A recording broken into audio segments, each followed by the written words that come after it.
হযরতে সাফিয়া তিনি গনিমতের মালের অংশ হিসাবে সাহাবায়ে কিরামের মাঝে যখন বন্টিত হলেন, তখন তিনি হযরত দাহিয়া কালবির বাগে পড়লেন।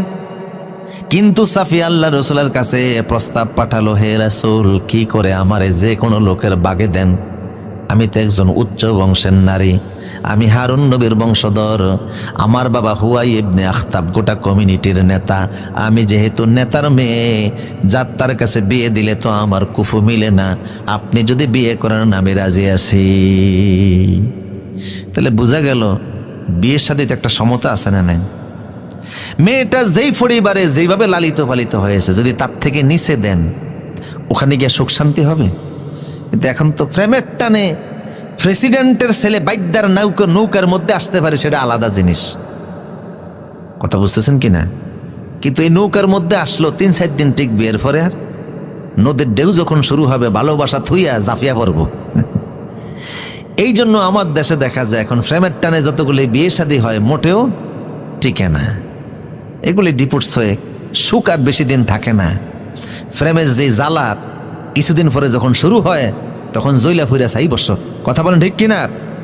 অপরিণত বয়সে ছেলে মেয়েরা ফেসবুকের মাধ্যমে, মেসেঞ্জারের মাধ্যমে, হোয়াটসঅ্যাপের মাধ্যমে চ্যাটিং করতে করতে এক পর্যায়ে দেখা যায় যে এমন এক অবস্থা ঘটাই ফেলে, বাবা যখন নজর দেয় তখন এই ছেলের সাথে আর মেয়ে সে বিয়ে দিতে পারে না। না দেওয়ার কারণে অনেক সময় আত্মহত্যা করে মারা যায়, এমন দুর্ঘটনাও আছে না নাই? আল্লাহ হেদায়েত দান করুক, যেটা বলো না। তো বিয়েতে একটা সমতা আছে। আমি নেতার মেয়ে, যাত্রার সাথে আমারও তো দিলে চলে না। রাসূল সাল্লাল্লাহু আলাইহি ওয়াসাল্লাম তাকে আজাদ করলেন, রাসূল নিজেই বিয়ে করলেন। সুবহানাল্লাহ। বাসর করে যখন রাসূল গেলেন তখন দেখেন হযরত সাফিয়ার গালে 5 আঙ্গুলের দাগ।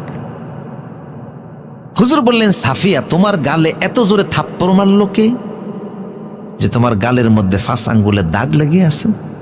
সাফিয়া বললেন, ইয়া রাসূলুল্লাহ, আজকে সকালবেলা আপনি খাইবার বিজয় করেছেন, গতকাল রাতে আমার স্বামী ইহুদি নেতা সহকারে আমি ঘুমিয়ে আছি।